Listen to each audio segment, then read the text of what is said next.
Assalamualaikum warahmatullahi wabarakatuh. Perkenalkan, saya Desi Ayu Sulistyo, NIM 220160644012 dari kelas PGSD 2022A. Pada video kali ini, saya akan mempresentasikan materi Pancasila dalam sejarah perjuangan bangsa, yaitu pada masa awal kehidupan hingga masa kerajaan. Yang pertama yaitu masa awal kehidupan. Peradaban awal manusia purba di Indonesia ada dua, yaitu zaman batu dan zaman logam. Zaman batu dibagi menjadi tiga, yaitu batu tua, batu tengah, dan batu muda. Sedangkan zaman logam dibagi menjadi tiga, yaitu zaman tembaga, zaman besi, dan zaman perunggu. Berdasarkan temuan artefak dan fosil manusia yang beragam, mulai dari Pithecanthropus erectus, Homo wazzakensis, dan Homo sapiens sebagai manusia terakhir modern yang menjelaskan bahwa nilai-nilai kehidupan sudah mengacu kepada nilai selanjutnya menjadi indikator nilai Pancasila. Pada zaman batu tua, alat-alat dibuat dari batu kasar, tidak diasah, dan tidak dihaluskan. Contohnya, koper atau kapak genggam. Kehidupan masyarakat masih sederhana. Untuk memenuhi kebutuhan hidup, mereka sangat bergantung pada alam, sehingga tempat tinggalnya selalu berpindah-pindah. Tempat yang ditinggali adalah daerah yang subur dan banyak menyediakan bahan makanan. Yang selanjutnya yaitu kebudayaan zaman Batu Tengah. Alat-alat masih kasar, tidak diasah, dan tidak dihaluskan. Contoh alat yang dihasilkan yaitu pebble atau kapak genggam, sejenis koper pada masa Paleotikum, dan hackle coulter atau kapak pendek. Selanjutnya adalah zaman Batu Muda. Alat-alat terbuat dari batu yang sudah diasah atau sudah dihaluskan. Alat-alat yang dibuat sudah mulai memperhatikan nilai seni. Contoh alat yaitu kapak persegi dan kapak lonjong. Masyarakat hidup menetap dengan membuat dan menempati rumah-rumah. Rumah dibuat dari kayu, bambu, dan daun-daunan. Hidup berkelompok membentuk suatu masyarakat. Untuk memenuhi kebutuhan hidup, mereka bercocok tanam dengan menggunakan kapak lonjong dan kapak persegi. Kemudian yang selanjutnya yaitu zaman batu besar. Pada zaman ini, banyak bangunan yang dibuat dari batu-batu besar seperti menhir, dolmen, punden berudak, peti kubur, kubur batu, dan arca-arca. Kemudian ada zaman tembaga.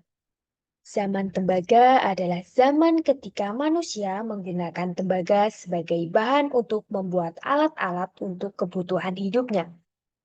Zaman perunggu adalah zaman manusia membuat alat-alat dengan menggunakan perunggu. Alat-alatnya antara lain adalah kapak corong, nekara, dan moko.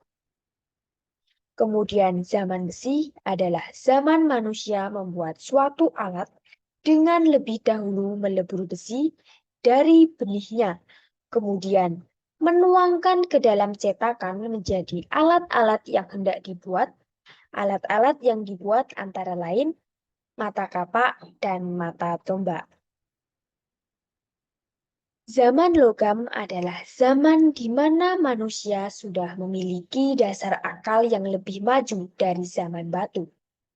Karena di sini manusia sudah mulai mengenal dan mengolah suatu bahan mentah menjadi bahan jadi lebih baik dari sebelumnya. Juga bahan yang digunakan pun lebih baik dari barang di zaman sebelumnya. Berdasarkan temuan artefak dan fosil manusia yang beragam, 1. Pithecanthropus erectus. 2. Pithecanthropus robustus. 3. Homo sapiens. 4. Homo wajakensis. 5. Homo mojokertensis. 6. Homo sapiens. Menjelaskan bahwa nilai-nilai kehidupan sudah mengacu kepada nilai yang selanjutnya menjadi indikator nilai Pancasila. Inti nilai kehidupan masyarakat Indonesia pada masa ini sudah mencerminkan adanya hakikat nilai Pancasila, yaitu 1. Nilai religi. Kehidupan religi mulai nampak pada zaman batu muda. Keyakinan terhadap kekuatan di luar manusia ini menjelaskan bahwa pada waktu itu sudah mengenal adanya pemujaan yang disebut sebagai animisme dan dinamisme sebagai wujud religious behavior. Aktivitas religius juga mulai nampak pada saat upacara dari ritual upacara-upacara yang masih nampak pada masa kini, yaitu ritual mendatangkan hujan, upacara penguburan jenazah, dan pemujaan roh leluhur. Selanjutnya, nilai yang kedua adalah nilai kemanusiaan. Nilai kemanusiaan nampak pada perilaku penghargaan terhadap anggota masyarakatnya yang meninggal melalui ritual upacara, mulai penguburan sampai pemujaan arwah. Nilai kemanusiaan juga nampak dalam kehidupan sosial dengan adanya interaksi dan komunikasi sosial yang dapat ditemui dari beberapa artefaknya, seperti sistem barter dan juga hidup nomaden. Temuan pendukung dalam interaksi ini didasarkan pada temuan hasil sampah kehidupan yang ditinggalkan dengan istilah Kejonken Mondiger dan Abrisausrosh. Nilai kemanusiaan nampak pada perilaku terhadap anggota masyarakat yang meninggal melalui ritual upacara. Nilai yang selanjutnya yaitu nilai persatuan. Nilai persatuan nampak dalam pola pemenuhan kebutuhan hidupnya yang sudah berpola seperti adanya kegiatan kerja yaitu 1. Kaum pria mencari makan, dan 2. Kaum wanita menetap di gua dan membuat alat rumah tangga serta menjaga anak-anak. Kesatuan ini berkembang ketika mereka mulai mengenal bahasa sebagai alat komunikasi. Selanjutnya, nilai yang keempat adalah nilai demokratis musyawarah. Kehidupan organisasi awal nampak dengan terbentuknya desa komunal dan kehidupan bercocok tanam. Sistem barter untuk memenuhi kebutuhan masing-masing desa komunal didasarkan pada kesepakatan dan musyawarah sesuai pemenuhan kebutuhan hidup utama. Perkembangan perkampungan teratur mulai membutuhkan seorang pemimpin yang memiliki kelebihan di antara anggota masyarakatnya. Sosok pemimpin memiliki konsekuensi religius magis dalam tatanan masyarakat sederhana yang berfungsi sebagai pemimpin di bidang sosial, politik, dan keagamaan. Konsep primus inter pares menjadi salah satu wujud untuk menampilkan sosok pemimpin yang dapat diandalkan. Selanjutnya, nilai yang terakhir adalah nilai keadilan. Kehidupan Indonesia komunal membawa konsekuensi pada pola kehidupan untuk saling melengkapi, disebut sebagai pola gotong royong. Pola baru ini secara tidak langsung membawa perubahan dalam kehidupan bermasyarakat pada saat itu dan berhasil membebaskan ego diri untuk saling melengkapi dan memenuhi kebutuhan hidup suatu masyarakat. Kemudian dilanjutkan pada masa kerajaan awal. Perjalanan sejarah Indonesia mulai berkembang ketika ada pengaruh asing masuk ke Indonesia. Masuknya pengaruh asing dipengaruhi oleh posisi strategis Indonesia yang berada di jalur perdagangan zaman kuno, yaitu India dan Cina. Jalinan hubungan dagang antar keduanya melahirkan penetrasi budaya. Keberhasilan penetrasi budaya nampak dari keberadaan berbagai kerajaan di Nusantara yang bercorak Hindu maupun Buddha, seperti Kerajaan Kutai, Mataram Hindu, Tarumanegara, Sriwijaya, Kediri, Singosari, Bali, Majapahit, dan Mataram Islam. Para ahli sejarah percaya bahwa hubungan dagang Nusantara dengan India lebih awal berkembang daripada Cina. Buktinya adalah sebagai berikut. 1. Sumber kitab Ramayana telah menyebut nama seperti Yaudipa dan Swarmadipa. 2. Menyusuri pulau-pulau di Indonesia dan singgah di sana. 3. Adanya tukar-menukar barang dagangan antar keduanya. Pengaruh Islam dimulai sejak Samudra Pasai dan Malaka menjadi pusat kerajaan Islam abad 7. Para pembawa dan penyebar Islam ke daerah pedalaman umumnya adalah para mubalik, wali-wali, dan orang-orang yang dianggap suci dengan para penerima Islam yang beragam, mulai dari raja hingga bangsawan sampai kepada rakyat.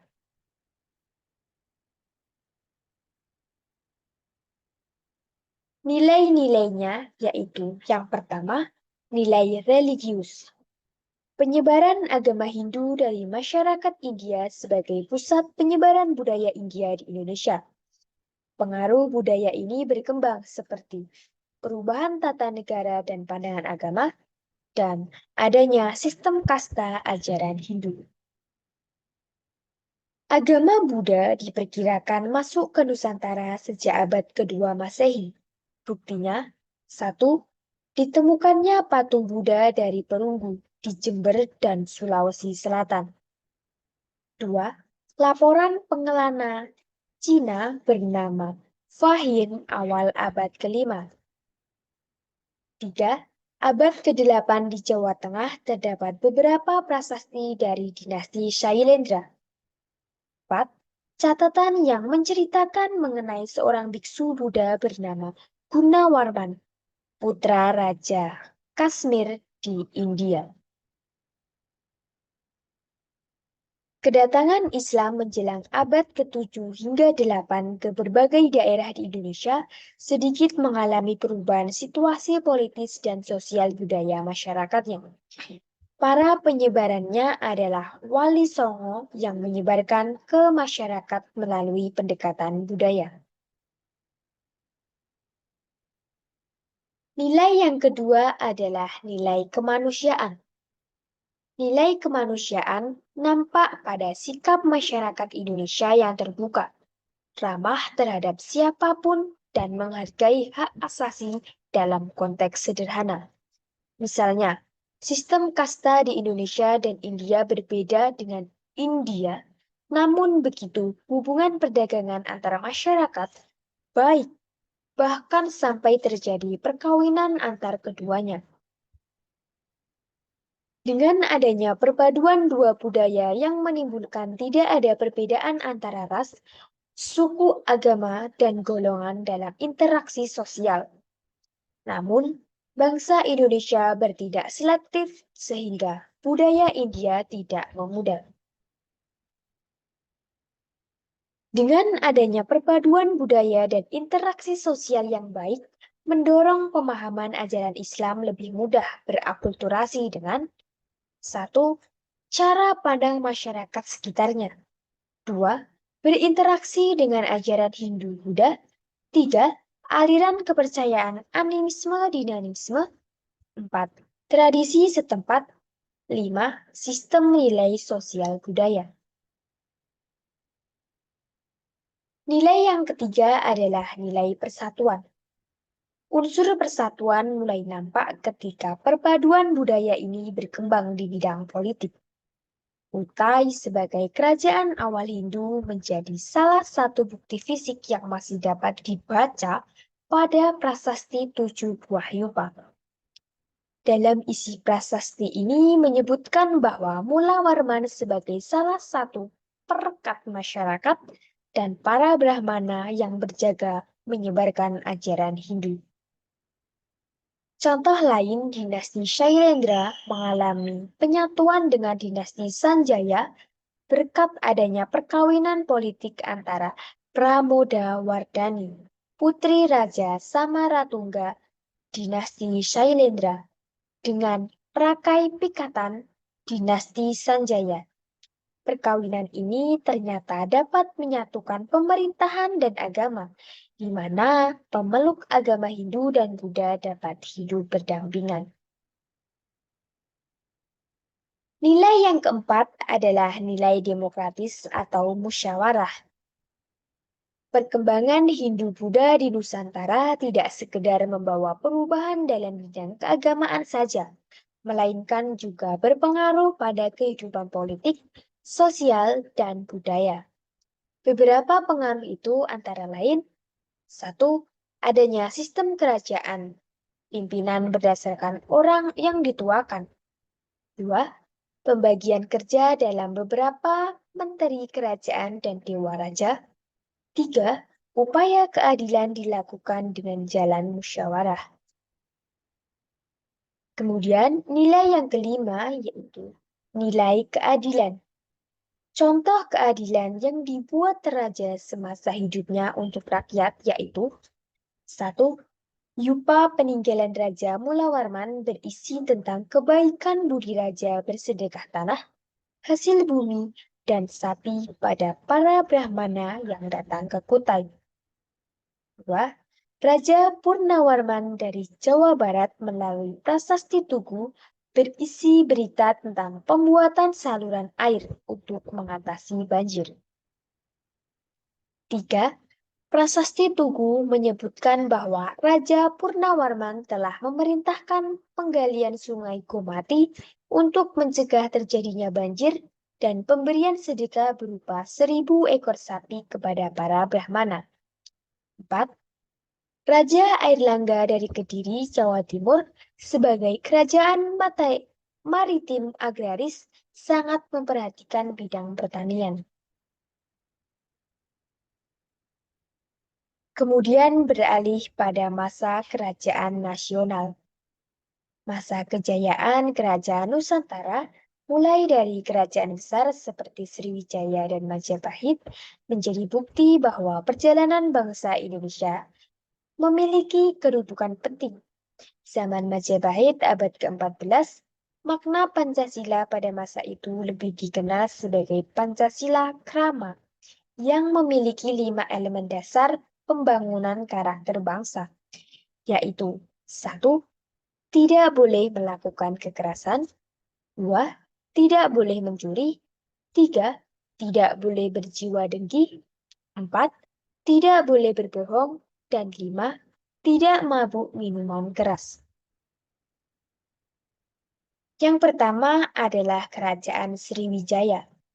Kerajaan Sriwijaya dikenal sebagai kerajaan bahari karena masyarakatnya hidup dari pelayaran dan perdagangan.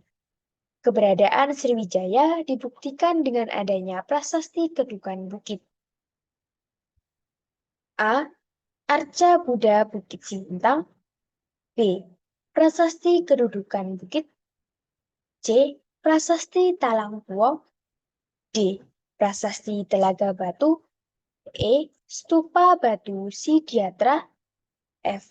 Berita yang menyebutkan bahwa posisi strategis Palembang sebagai ibu kota Palembang. Nilai-nilai yang terkandung yaitu: 1. Nilai religi. Sejak abad ke-7, Kerajaan Sriwijaya telah dikenal sebagai pusat pendidikan agama Buddha Mahayana. Sriwijaya menjadi pusat perkembangan agama Buddha Mahayana terpenting di Asia Tenggara dan Asia Timur. Nilai yang kedua adalah nilai kemanusiaan. Ajaran Buddha tidak mengenal sistem kasta, serta ajaran Buddha Mahayana mengajarkan cita-cita kemanusiaan untuk mencapai kenikmatan secara bersama-sama. Ajaran ini diarahkan dalam kebijakan Sriwijaya untuk memperbaiki dan mengembangkan kemakmuran melalui kerjasama di bidang politik, ekonomi, dan keagamaan dengan semboyan politik. Kami cinta perdamaian, tetapi lebih cinta pada kemerdekaan. Kemudian nilai yang ketiga yaitu nilai persatuan. Prasasti Telaga Batu memberi bukti bahwa tata tertib negara berisi ancaman dan pelanggaran. Persatuan juga dibuktikan melalui perkawinan politik antara Raja Airlangga di Kediri, Jawa Timur dengan Raja Sriwijaya untuk melestarikan bahasa Melayu kuno sebagai bahasa komunikasi. Kemudian nilai yang keempat adalah nilai demokratis atau musyawarah. Dewan Nagari menjadi wadah politik untuk memberikan nasihat kepada penguasa kerajaan. Semua permasalahan diputuskan secara musyawarah melalui Dewan Nagari. Kemudian nilai yang kelima adalah nilai keadilan. Sriwijaya berusaha memajukan kehidupan masyarakatnya melalui jalur niaga dan maritim yang bersifat insulair, interinsulair, dan internasional. Kemudian beralih ke Kerajaan Majapahit.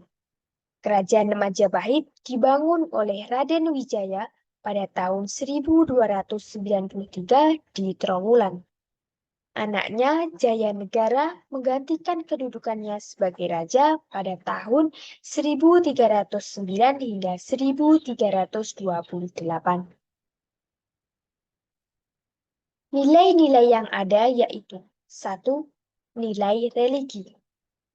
Kehidupan keagamaan masa Kerajaan Majapahit mengutamakan sikap toleransi tinggi. Hal ini terbukti bahwa pada masa Kerajaan Majapahit berkembang 3 ajaran agama besar, yaitu Hindu, Buddha, dan Islam. Nilai yang kedua adalah nilai kemanusiaan. Tata masyarakat Majapahit berdasarkan Hinduisme, yaitu pembagian anggota masyarakat ke dalam 4 golongan atau kasta, yaitu Brahmana, Ksatria, Waisya, dan Sudra. Ada juga 3 golongan ke bawah, yaitu Candala, Mlecha, dan Tuca. Kehidupan dan nilai kemanusiaan dengan memberikan kebebasan desa untuk berotonomi khusus guna menjadi tentram, damai, dan tertib. Nilai yang ketiga adalah nilai persatuan. Nilai persatuan diawali saat Raden Wijaya meminta bantuan perlindungan kepada Arya Wiraraja, Bupati Sumeneb, untuk membuka hutan tarik. Majapahit tumbuh menjadi kerajaan besar dan mencapai puncak kejayaan pada masa pemerintahan Hayam Wuruk dengan gelar Sri Rajasa Nagara tahun 1350 hingga 1389 yang berpandangan luas dan tajam serta mempunyai cita-cita untuk menyatukan Nusantara. Kemudian, nilai yang keempat adalah nilai demokratis atau musyawarah. Struktur pemerintahan Majapahit dikelompokkan ke dalam 4 badan, yaitu 1. Raja Kerabat Raja, 2. Dewan Penasihat Raja, 3. Dewan Menteri, dan 4. Para Gubernur Provinsi. Tugas dan fungsi struktur pemerintahan selalu melakukan upaya musyawarah dalam memecahkan permasalahan dalam segala aspek kehidupan. Salah satu keistimewaan Majapahit dalam memberikan hak otoda pada setiap desa untuk mengatur kehidupan banjar atau desa masing-masing. Kemudian nilai yang kelima adalah nilai keadilan. Upaya keadilan dan kesejahteraan sosial mulai dibangun melalui pengembangan ekonomi berbasis pertanian dan perdagangan. Dalam bidang pertanian, Raja memerintahkan untuk membuat bendungan saluran irigasi dan pembukaan tanah baru untuk perladangan. Berdasarkan catatan musafir Cina bernama Ma Huan, dapat diketahui bahwa kehidupan masyarakat dan perekonomian Majapahit masa itu relatif maju. Penduduk di pantai utara di kota pelabuhan seperti Gresik, Tuban, Surabaya, Canggu, kebanyakan menjadi pedagang. Upaya mensejahterakan ekonomi masyarakat berbasis keunggulan daerah sudah dipikirkan dengan menjalin hubungan dagang di berbagai kalangan. Hakikat makna Pancasila telah lama dikenal masyarakat Indonesia sejak zaman Majapahit abad ke-14.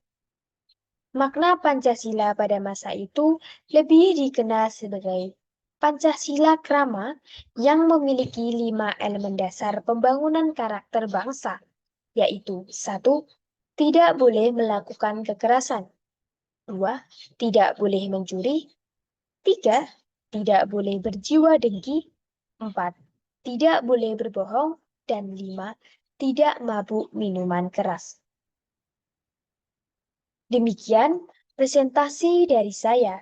Ada kurangnya, saya mohon maaf yang sebesar-besarnya. Akhir kata, wassalamualaikum warahmatullahi wabarakatuh.